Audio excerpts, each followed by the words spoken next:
আরদি জমিনে ছড়িয়ে পড়ো ওয়াবতাগু মিন ফাদলিল্লাহ।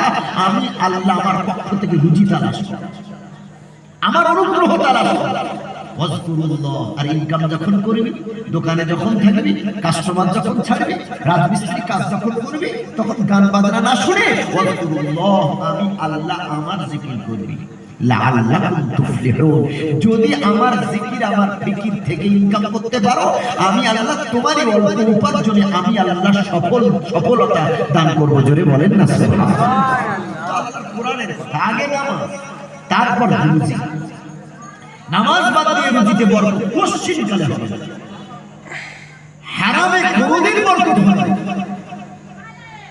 যদি বলেন বাবা মনিরুল ইসলাম হারামে বরকত হয় না, কে বললো?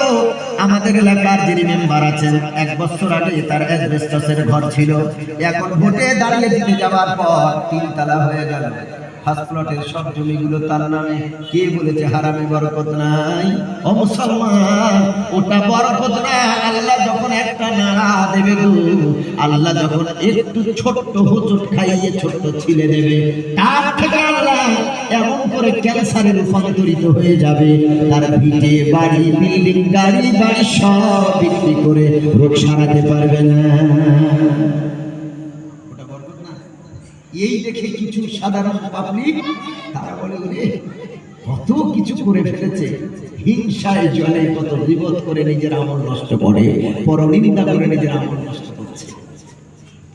ও ভাইরা আমার, আপনাদের বোঝার জন্য বলছি, অন্যের হক নষ্ট করে, গরিবের অধিকার লুণ্ঠন করে বিল্ডিং বানানো, গাড়ি বাড়ি করা, এটাই যদি বরকত হয়, আপনার কাছে প্রশ্ন করি গো, পৃথিবীতে গাভীর বাচ্চা বেশি হয় না কুকুরের বাচ্চা বেশি হয়?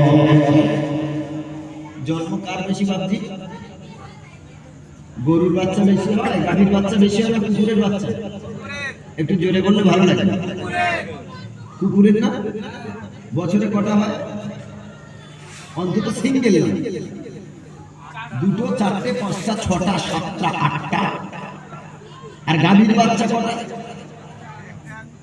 একটা, তাও প্রতি বছর না, 2 বছর 3 বছর 4 বছর পরে একটা। এবার আপনাদের প্রশ্ন করি, কুকুরের জন্ম বেশি, এই ফরিদপুর পাতঘরা পেটুয়া কুকুরের গোশত কেউ খায় নাকি? একটু বলেন না বলেন। আচ্ছা, পশ্চিম বাংলায় কুকুরের গোশত কি অহরহ সব জায়গায় কি খায়? খায় না তো। কিন্তু গরু সবাই খায় না, খায় না?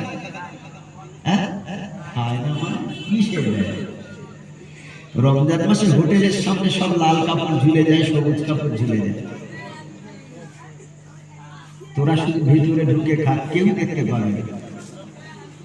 আমরা কি খাই? আমাদের দ্বিগুণ ওরা পিষে দিচ্ছে। ওরা মানে কারা আপনারা বুঝে নেন, পিষে দিচ্ছে। আসমা হোটেলে গিয়ে ঢুকবেন, শুধু এদিক ওদিক তাকাবেন, লাল রং সব টানা, গোশত দিয়ে কি যে মরণ খাওয়া খাচ্ছে আল্লাহ ছাড়া। আবার এরাই গরুর বিরুদ্ধে প্রতিবাদ করে, পক্ষে কথা বলে, গরু কাটা যাবে না। আমরা কাউকে কষ্ট দিই না। আল্লাহ আমাদের কোরআনে হালাল করেছেন। সূরা ফাতিহার পরে আল্লাহ একটা সূরা অবতীর্ণ করলেন, সূরাতুল বাকারা।